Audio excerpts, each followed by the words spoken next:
I'm Anne. I work as a personal assistant here at ISTA in Denmark.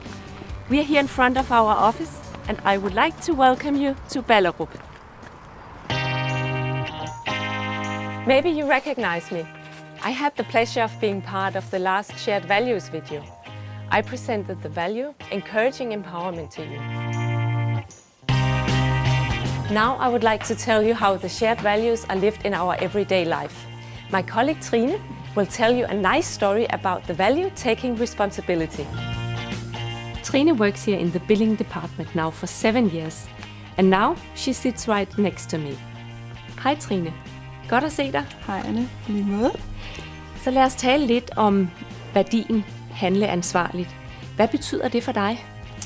Ja, altså jeg ser vores organisation som en kæde, hvor alle led er lige vigtige, hvor alle led har deres speciel viden inden for deres område.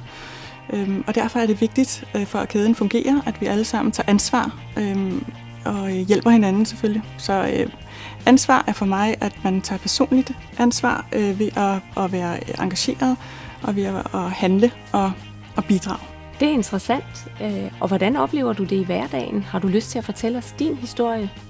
Ja, jeg har et eksempel, hvor jeg udarbejdede et regnskab for en af vores hovedkunder, hvor jeg fandt ud af, at rigtig mange af målerne var ikke aflæst, fordi de var alt for gamle. Så for at løse problemet kontaktede jeg salgsafdelingen, og vi fandt sammen ud af, at det bedste var at anbefale kunden at få skiftet målerne, så kvaliteten af regnskabet kunne blive bedre. Og det var kunden selvfølgelig rigtig tilfreds med, og meget glad for at blive gjort opmærksom på. Det var et rigtig godt eksempel, men er der andre måder, hvorpå vi tager ansvar på? Kan du komme med nogle eksempler på, hvad vi ellers gør her i huset? Altså, ingen tvivl om, at bæredygtigheden får en større og større plads i vores arbejdsprocesser. Og udover at huske at slukke for lyset og slukke for computeren, har vi fået implementeret et elektronisk arkivsystem, som gør, at vi ikke printer så meget papir mere. Det er jo rigtig godt, at vi gør noget for at passe på de knappe ressourcer. Men hvad med medarbejderne her i huset? For eksempel så får vi rigtig lækker og meget sund og varieret mad i kantinen hver dag.